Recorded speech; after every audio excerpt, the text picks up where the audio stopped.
Alright, so I am sitting here at Canadian Tire looking at the Horseshoe, which is probably the most difficult turn on this entire track, or I guess it's a set of turns.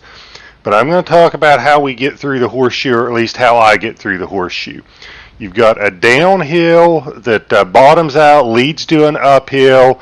Then you've got to navigate this, not quite a hairpin, but it's a kind of a pretty tight thing. You're coming off a very high speed section of the track. You're changing elevation, so it gets tricky. So the thing about the Horseshoe, and this is how I approach it, is you're coming into this downhill and you're in fourth gear, and I usually am on the gas right here, but you've got to set the turn up, okay? You're setting the turn up way back here, okay? Those rumble strips up there on the right that look like where the pavement turns, that's not the start of the turn. This is the start way back here. You need to be over here on the right side of this track. You can even dip your tires into the grass. It's not going to hurt you at all. And what you want to do is about the time you get to the bottom here, about the time you're at the bottom, you're going to hit the brakes pretty hard and you're going to pretty aggressively downshift fourth, third, second. You're not turning real high RPM, so you really don't have to worry about the rear tires locking up and getting any kind of wheel hop when you're downshifting here.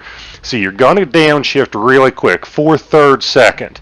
Okay, by doing that downshifting real quick and getting the engine into a lower gear, you're going to help slow it down. So that's part of your braking, is the downshifting. Okay, and what you're going to do is, by being over here, I've got an angle to this corner. Okay, so I am setting the car up so that I'm going to get up to those rumble strips, and by the time I get to those rumble strips, I've basically already got the car turned. Okay, so the idea is we're going to make this corner as long as we can so that we don't have to make such a severe turn by making it a short corner. So what I'm doing is I'm on the brakes, I'm fourth, third, second, and I have got the car turned. I want to be angled about like, actually probably more severe than this. Let me see if I can back up and get a better run at this. Okay, but when I am coming up here, okay, fourth, third, second, and I have got the car angled pretty good. So this looks like the start of the corner because you're on the rumble strips, but really look how much I've already got the car turned compared to the straightaway that I was on. Okay, about the time you're getting up here, fourth, third, second, you got to be off the gas or off the brakes. You got to be off the brakes and let the car roll. Okay, it is real easy to get the car up on two wheels here, especially in the Cup Series. If you're up on two wheels, just be patient with it. Don't jerk the wheel. Don't hit the gas. Don't hit the brakes. If you're up on two wheels, just be patient and let it come back. Okay. So notice that I am here and I got the car turned way before I got into the corner. Okay. When you're coming through this section, if you hit it well, the car's under control. You can give it a little bit of gas. I just kind of goose the throttle a lot of times. Goose it to give it a little speed right back off of it. And then I am off the gas here. I'm not braking here. And I am taking this entire corner in second gear. Okay. So the entire corner is second gear, but I just goose the throttle, then I coast. Okay. And I am just going to turn as much as the car will let me turn. I don't want to be real severe with it because I don't want to spin out. But you're unlikely to spin out as long as you are just coasting.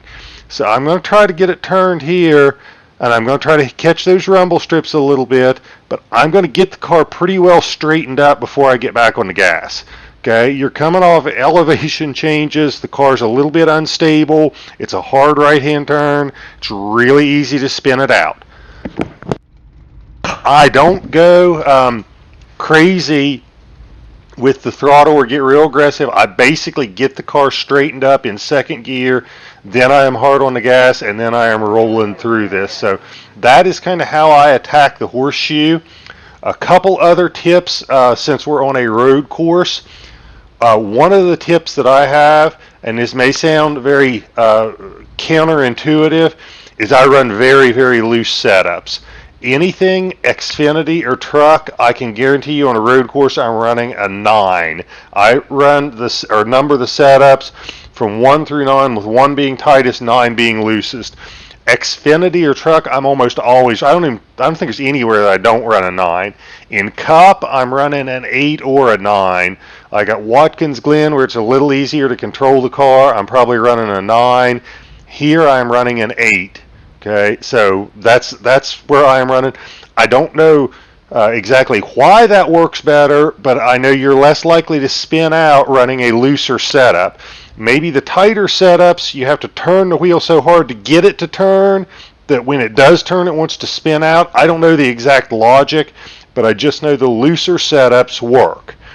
Okay, as far as pit road adjustments, I don't mess with with wedge on road courses very much, for the simple reason that I don't trust the physics of the game. People think that going up on wedge makes the car tighter and down on wedge makes it looser.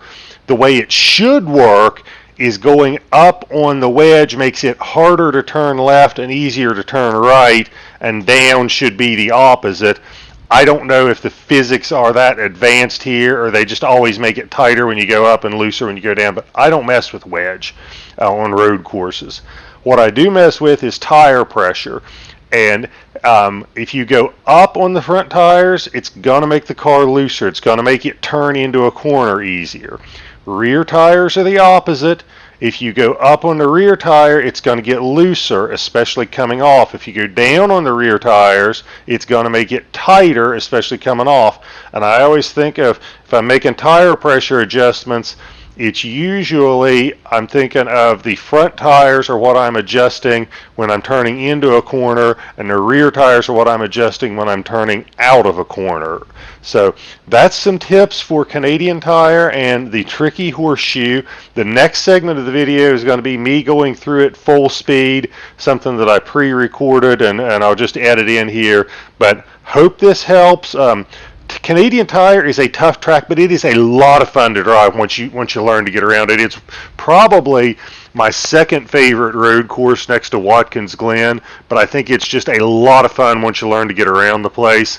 But it does take some practice, and there are some tricky spots in it, so I hope this helped you with maybe the trickiest being the Horseshoe. So good luck to everybody. I hope this was helpful, and give me some feedback on it and let me know what you thought.